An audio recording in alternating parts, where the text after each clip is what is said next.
All right. Good morn. Good eve. It's Uh, nighttime, dude. I know. Good morn. Good eve is what I said. Uh, it's a public holiday in Singapore today because it's Deepavali. So it's Diwali. Happy Diwali to anybody who's celebrating it. But I will be obviously kind of here today. We have a big week this week, right? Well, not like super huge. The week after is probably bigger, but you have pretty big names reporting earnings this week. You have Mhm. Tesla on Wednesday after the close. You have Netflix Tuesday after the close. You have, yeah, those two are the main mega caps. And then you have obviously like your RTX, your Capital One, continuation of some financials, right? And then you have QuantumScape, you have SAP, AT&T, Hilton. You get it. But out of all of these, let's have a look at the ones that have the biggest implied move. Whatever the hell this is, CYH, not even going to look at it, right? Coursera has a 15% implied move. And then what else do I recognize from here? Nothing else. Maybe some of y'all. Oh, Intel, 12%, right? Viking Therapeutics, 20%. Implied move, right? That means the options chain is pricing in a big move. Okay. I thought I'll just bring this to your attention. Second thing, Does not mean it will be a big move, yeah, guys. yeah. It's Just implying, means it's pricing in a big move. yes, it's implying a big move. It's not means that it will be a big. We just spoke about this actually. Yeah. But from the sector's perspective, let's have a look. Materials, biotech, consumer discretionary, staples recovering, energy deproving, financials deproving, but I think these will all change this week.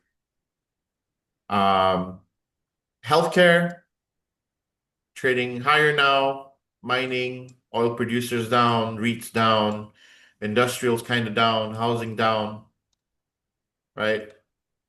Retail down, semis are trading pretty close to highs, technology close to highs and rejected, utilities really breaking out, right? Um, Heading into risk appetite. Let's have a look at Bitcoin. Uh, Golden pocket, right? Y'all are sitting in the golden pocket or have just crossed out of it right now. It was in earlier. Uh, for those of you that like to play the golden pocket, well, here's your chance. You can buy Bitcoin in the golden pocket.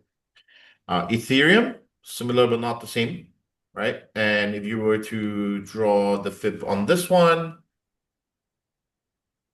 and I've changed it to Andrew's fib just so you guys kind of have an easier time with this as well. Also in the golden pocket, right? So having said that, cryptos are in the right space. I'm not talking about all cryptos. I'm talking about the stable coins. They're in the right space for risk taking. Okay. Now, whether that happens or not is a separate thing. All I'm saying is the risk reward ratio from here to the upside is pretty nice. And considering that we bounced a couple of times. Now we move on to SPY. You can see that we have actually successfully held this trend line multiple times now. Even though we came back down here, we closed above it. We came down here, we closed above it, right, the next day. So this has been a successful hold. And now it's just a matter of time before we get up again into the 23.6 up here, right?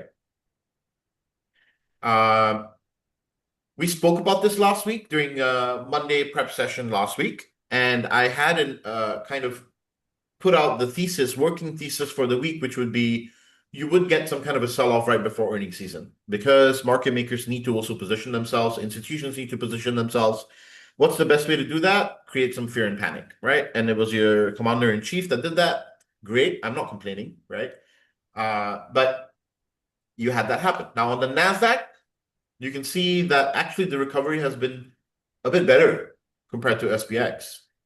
And if you look at small mid caps, that was a really good recovery as well. In fact, just on Friday, we had IWM gapping up pretty hard, right? And this is still one of those things that will take some time to move higher, right? Have a look at the VIX, completely demolished. We were up all the way to 29, which was getting into pretty risky levels, right? Which is the reason why I told you guys don't go buying crazy shit, right? Last week. And this week, you're now back to kind of acceptable levels. There's a first level, which is acceptable, which is $21. And then it'll eventually come back down to 14 over time, very long time, right? It'll take a couple of months to come back down there. Maybe even a few days, who knows, right? 10-year yield. Last we spoke about this, it was attempting to breach 4.2, right? It came down here and then went back up here. I was saying to you guys here that this is not the point of flip. This is, right? And 4.2 plus is where if we break through here and then come back down here, this sets up a potential for a higher yield situation temporarily. But that's not what we got. We got a rejection. The yield continued further down. The market's now pricing in 2 rate cuts by the end of the year. I still hold to my theory that the Fed will only be able to do one more. Okay. Market's pricing in 2. What does that mean? There may be a disconnect from what the market's pricing in versus reality. Keep that in the back of your pocket. This is not like something that you have to immediately focus on, right? So if there's a disconnect, we'll see how that plays out. But if not, the 10-year yield needs to break for 3.867 and then eventually come down to 3.6, which will very much so happen once the Fed cuts the rates the next time, right? Dollar, still trending sideways, right? Cheaper dollar is good for stocks. Cheaper dollar is good for dollar-denominated assets, but it's not good for the economy, right? We want a strong dollar for the economy, but we want a cheaper dollar to attract investments. So it's a delicate balance, but you can see that we're kind of rounding here. And so we need to break above this level and then come back down for a retest and then go ahead higher after that. If not, then this range gets broken and hits further down, right? Have a look at the weekly chart on the dollar. If we do break this level here, then you're coming all the way down to levels which we were at in 2021 and 2018.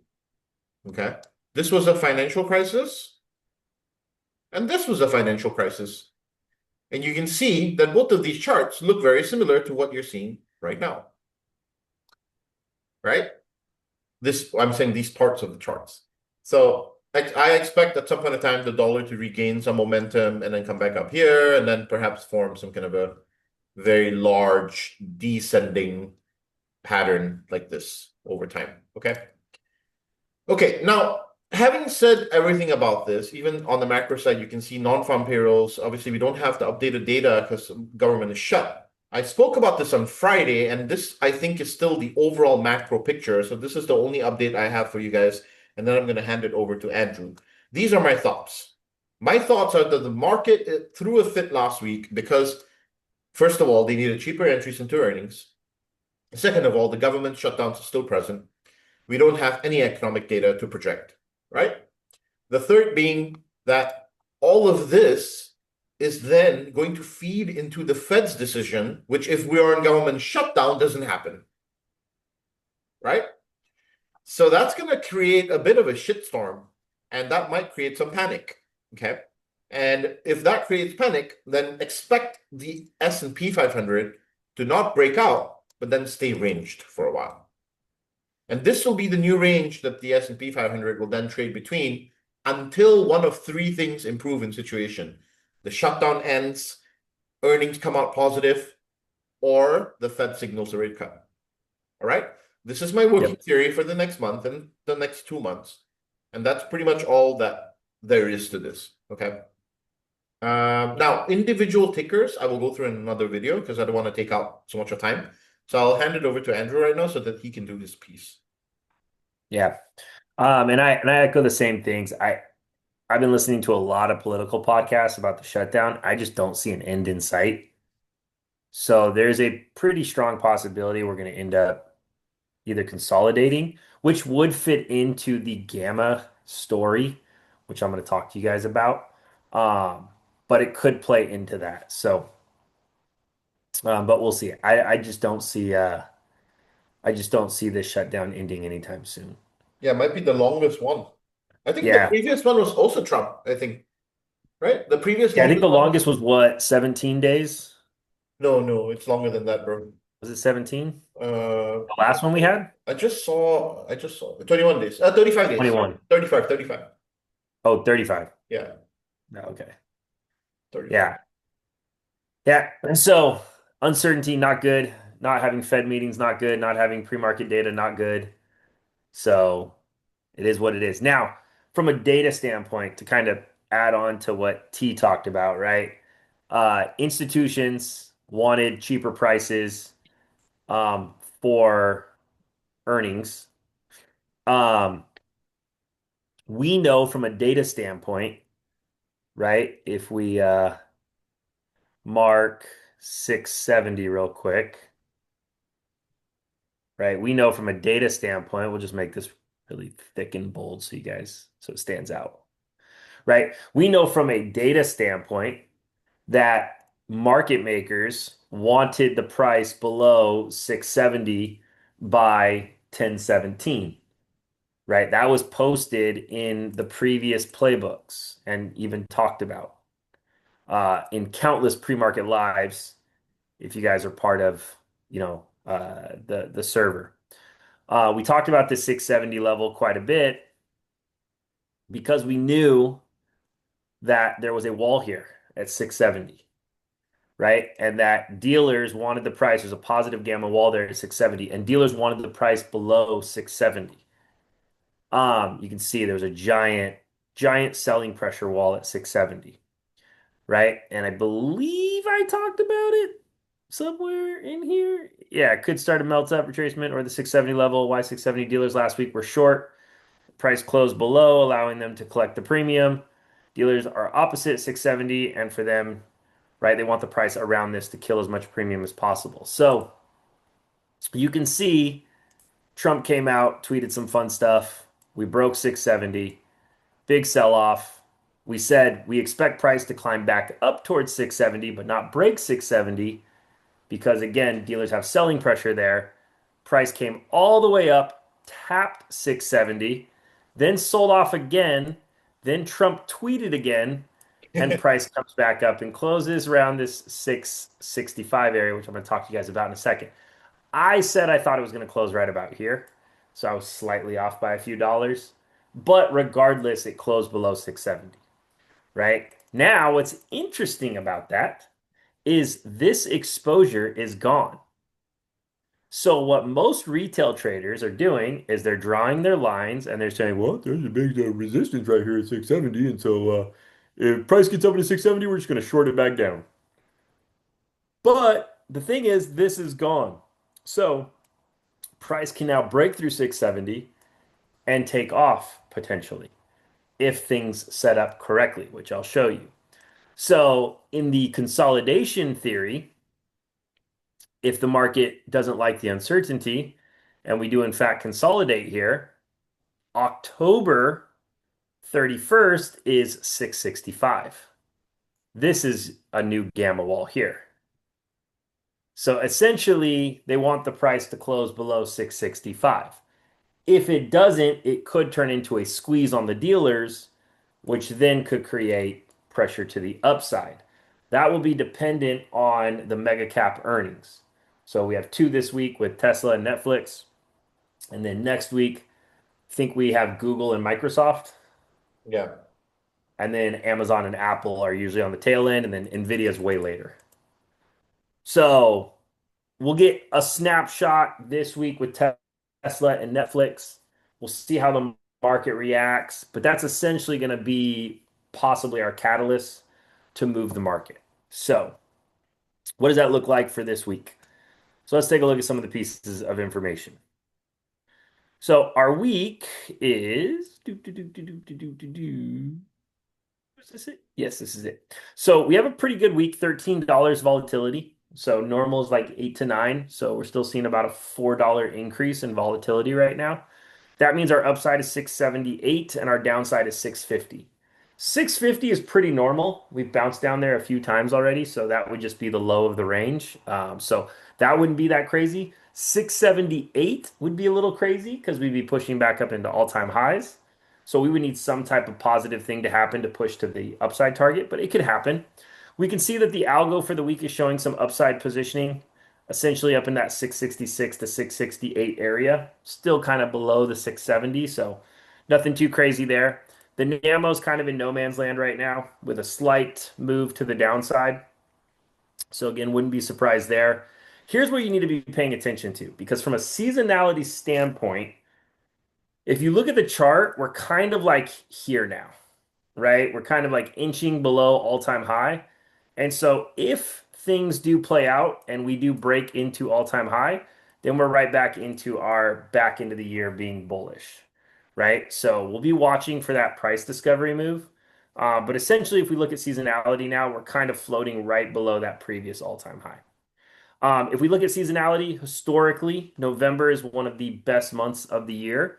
And you can see on a week to week basis that the back end of the year is usually pretty green, right? So, again, if somehow the government reopens and we get back to getting our data and we get back to normalcy and the market can start pricing things in again, we could see the market kind of go on a tear because the only reason it sold off was because Trump tweeted some shit about China and then he backtracked on it pretty quick. The other thing that people should be kind of paying attention to is the fact that the market's at extreme fear and we're right around all-time high. So like everyone is scared right now. And normally when you hit like extreme fear, the market has made a massive pullback and the market has really just kind of had a slight tick. And if everything falls back in line, this can get bought up pretty quickly. Yep. So be careful trying to join in on the fear mongering of social media. If we take a look from dealer positioning, we can see that we're slightly kind of on the cusp. Positive gamma is like over 666. Negative gamma is like 664. That'll change. But you can see here we have negative deltas. And when you have negative delta exposure, that creates buying opportunities for the market maker, right? So when their deltas drop, they buy. When their deltas decrease, they buy. So I call it a buy the dip environment. We've been in this environment almost the entire year. There's been very small pockets where it's changed, but if you look at the way prices moved, we haven't had really any big influxes. We just kind of buy dips, buy dips, buy dips, buy dips. Every time it dips, you just see them buy dips, right? And you're seeing the same thing again here. The market dipped a little bit and you see them positioning to buy dips.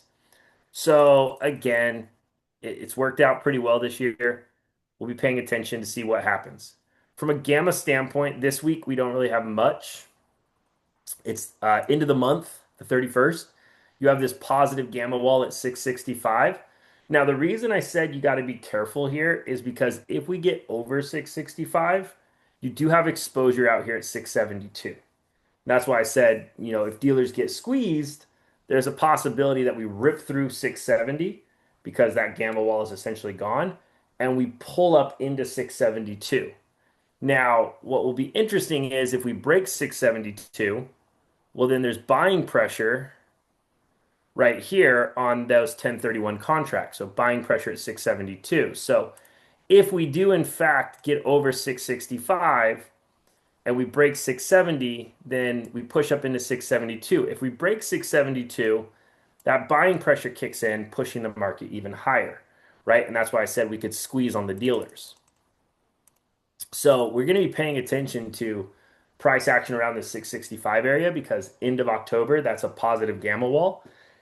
And they ideally want the price to close below it. But if we can get through it and we get through 670, which is no longer there, then we're looking for that 665 or 672 and then 675. Right? Now, on the other side of it, if we stay below 665, they're short 667.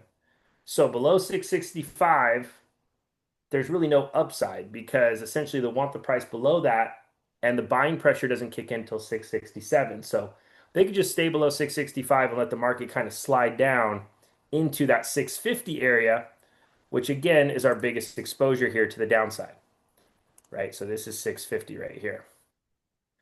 So that's and essentially our bearish target. So we could see price slide down there pretty easily. So now if we take a look at this from a chart standpoint and we say, what does this look like?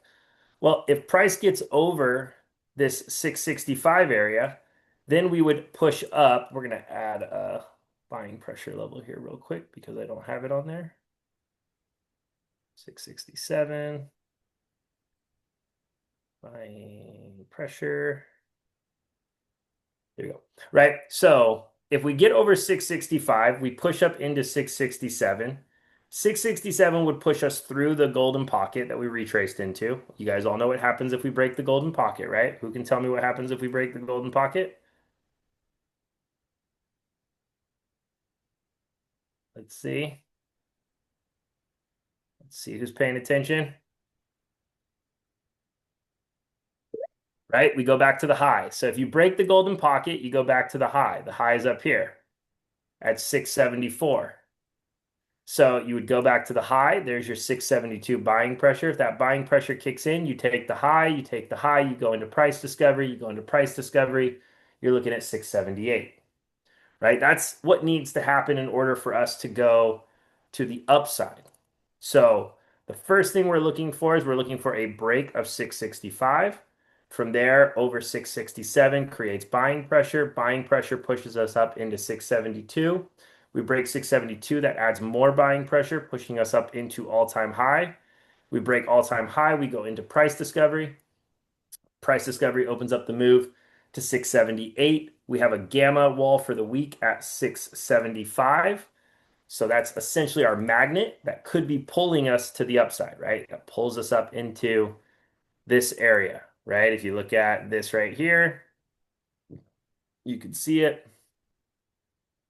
There it is. So you have a gamma pull right here at 675, and then you have your downside one here at 655, right? So biggest level, 675, biggest level to the downside, 655 for the week. So downside scenario, what does it look like? Well, essentially, if price were to break down, meaning you don't get this buying pressure, dealers have no incentive to buy the market up, right? So if you're trading below 665, you're looking for it to come down into the 659, 660 area. If you break that, you're looking to come down into the 655, which I just showed you that exposure. That's also your golden pocket here on the 1 hour chart right there. And if that breaks, then you're coming down into 650, which is your bearish target as well as your biggest exposure for the month, right? Biggest exposure 650. So below 665, not a lot of upside. Above 665, if we can take control of that area, push up into 670 or 667, break 667, push up towards 672, right? Squeeze up into 672, we break that into all-time high. So that's essentially what we're looking for on a level by level basis through this week. Now, the challenge is going to be that you have some earnings, and those earnings could affect the price action, right? Could happen after hours, could happen pre-market. You have to be very cautious of swinging positions when you have mega cap earnings because anything can happen. Netflix could announce something and it runs 20%. It's going to have sympathy across the market. And next thing you know, we're sitting near all-time highs because everyone starts pricing in Apple earnings and Google earnings and Amazon earnings. And all those things start to run as well, which pulls the whole market up. Or it falls 20%, right? If it falls 20%, then the market panics. Oh, well, if their earnings are bad, maybe everyone's earnings are bad. And then they start selling out of fear, right? So again, those things can happen. Now, what I'm looking for is hopefully a pullback, bounce around the 655 area, and then get a nice entry for a move to the upside. But you guys know my plan doesn't always play out exactly as I want. So play the key levels, pay attention to them, utilize the risk to what you feel comfortable with. And that's the best way to look at things. So with that, I will open it up to you guys and your questions. and we'll see where things go.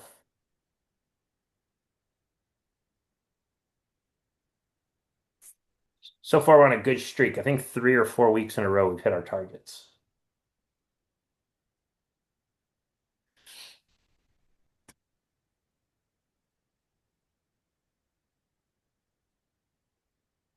Do, do, do, do, do, do, do. Two people.